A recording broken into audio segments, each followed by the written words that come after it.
Italy আসার প্রথম দিকের গল্প একটু বলি আপনাদের সঙ্গে। ইতালিতে যখন আসি আমি 2007 সালের দিকে আসছি। তো সেটা তো বেশ একটা লম্বা টাইম হয়েই গেছে। তখন যখন আমরা এই শহরে থাকতাম তখন আমাদের এই শহরে একদমই বাঙালি ছিল না। মাত্র হাতে গোনা 3টে ফ্যামিলি ছিল। আর কয়েকজন লোক এই ফ্যামিলির ভিতরে আত্মীয়স্বজন মিলে মনে হয় 20-25 জন লোক হবে, এরকম লোক ছিল। তো তখন আবার এই বাসার ভিতরে হয়তো বা 3-4 জন লোক থাকে, এত বেশি বাইরে আসলে তাদের সাথে দেখা হয় না। ওই কারোর বাসায় গেলে তখন একটু দেখা হতো। এই জন্য বাংলাদেশের মানুষ খুব মিস করতাম।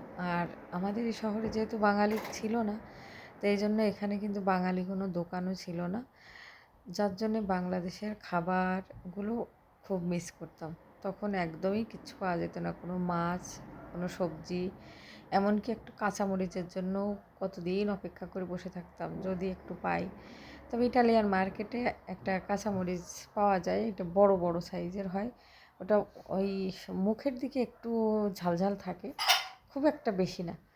তো না পেতো ওটাই কিনে খেতাম আর কি। আর দেশীয় সবজির ভিতরে কি বাঁধাকপি, ফুলকপি, বেগুন, এই তো।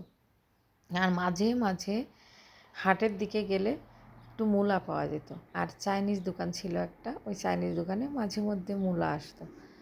আর বাংলাদেশের মাছ খাওয়ার গল্প সেটা তো আর বললামই না। আমি আসার 2 মাস পরেই প্রেগনেন্ট হয়ে যাই। তখন আমি একদম কিছু খেতে পারতাম না, খুবই অসুস্থ হয়ে গিয়েছিলাম না খেয়ে খেয়ে। তো মন চাইতো কি দেশের সবজি খাই, বেশি করে কাঁচামরিচ খাই, কিন্তু এইগুলো তো কিছুই পাওয়া যেত না। এই চাইনিজ দোকানে একটা মাছ পাওয়া যেত, এই তেলাপিয়া মাছ, ওইটা এনে রান্না করে খেতাম। এখন বলি এখনকার কথা।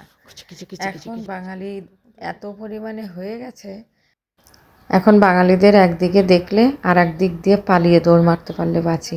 কারণ এই যে সংখ্যায় বেড়ে গেছে, আর এরা এক একজন এক এক দিক থেকে এই লিবিয়া হয়ে আসছে, তো এদের আসলে এদের মন মানসিকতা, এদের চিন্তা ভাবনা অনেকটা ভিন্ন।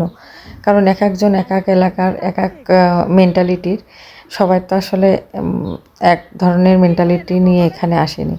এর ভিতরে অনেক সভ্য অসভ্য, একদম লেখাপড়া জানে না এরকম, মানে সামাজিকতা বোঝে না, অনেক ধরনের মানুষ আছে। যেহেতু এরা মিডল ইস্টে ছিল, লিবিয়া থেকে ভাসতে ভাসতে এখানে এসেছে। সত্যি কথা বলতে নিজের দেশের ছেলে পেলে তো ওরা যদি অসহায়ভাবে ঘুরে বেড়ায় দেখতে আমাদের কষ্ট লাগে, খারাপ লাগে।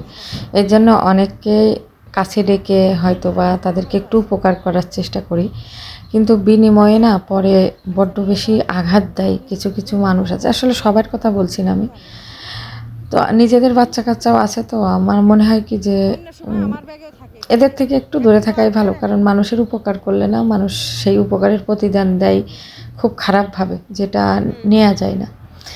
তো যা হোক, আমি সকালবেলা মেয়েকে স্কুলে দিয়ে আমি আর একটা ভাবি আমরা হাঁটতে আসছিলাম নদীর ধারে।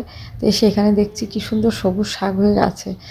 তো 2 জন মিলে নেমে পড়েছি শাক তুলতে। শাক খাওয়ার চেয়ে তো শাক তোলার মজাটাই আলাদা, আর এই যে খোটা শাক এটার কিন্তু আলাদাই স্বাদ। তো তুলে নিলাম শাক, আজকে ব্যাগটা কিচ্ছু আনিনি, এই জন্য অল্প করে নিচ্ছি, অন্য একদিন এসে একটু বেশি করে নিয়ে যাবো। ডাঁটাও হয়েছে বড় বড়, এই ডাঁটাগুলোও কিন্তু ভালো লাগে ডাল দিয়ে রান্না করলে, তো অন্য একদিন এসে নেবো, সেটাই বলছিলাম ভাবির কাছে। আর এই যে তুলে এখন আমরা একটা গাছের আঁশ ছিঁড়ে সেটা দিয়ে বেঁধে নিয়েছি, নিয়ে এখন যাচ্ছি 2 জন গল্প করতে করতে। আর বলছি যে এটা নিয়ে যে এখন চিংড়ি মাছ দিয়ে রান্না করব বাসায়। আসলে কোনো কিছু নিজের দেশের মতো করে খুঁটে তুলতে পারলে ভালো লাগে, এই জন্য শাকগুলো দেখে আর লোভ সামলাতে পারলাম না। আর এখানে এর ভিতরে ভাতও শাকও আছে, আর ভাতও শাকটা কিন্তু রান্না করলে খুব ভালো লাগে। দেশে থাকতে তো খুব খেয়েছি, এখানে তো আর ওইভাবে পাওয়া যায় না। তো আজকে হঠাৎ এদিকে আসছিলাম, তো দেখি এই জায়গায় বেশ অনেক শাক হয়েছে। তো শাকটা তুলে নিয়ে বাসায় এসে এই যে শাকগুলো ধুয়ে এখন রান্না বসিয়ে দেবো। দুপুরে রান্নার টাইম হয়ে গেছে একদম। আর আমি ব্লগটাও আর খুব বেশি বড় করব না, কারণ আমার রান্না করতেও বেশ সময় লাগবে। আর ব্লগ যদি সেই বড় করি তাহলে তো আপনারা আর ধৈর্য নিয়ে দেখবেন না। তা শাকগুলোই যে আমি বটি দিয়ে ভালো করে কুচিয়ে নিচ্ছি, বটি দিয়ে শাক কাটতে কিন্তু আমার ভালো লাগে। আর এই বটিটা এবার আমি দেশ থেকে আনিয়েছি।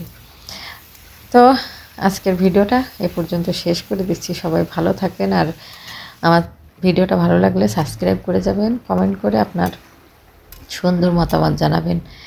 এই যে মাছের ঝোল রান্না হয়ে গেছে, শাকটাও আমার অলরেডি রান্না হয়ে গেছে। তা সবাই ভালো থাকেন, শুভ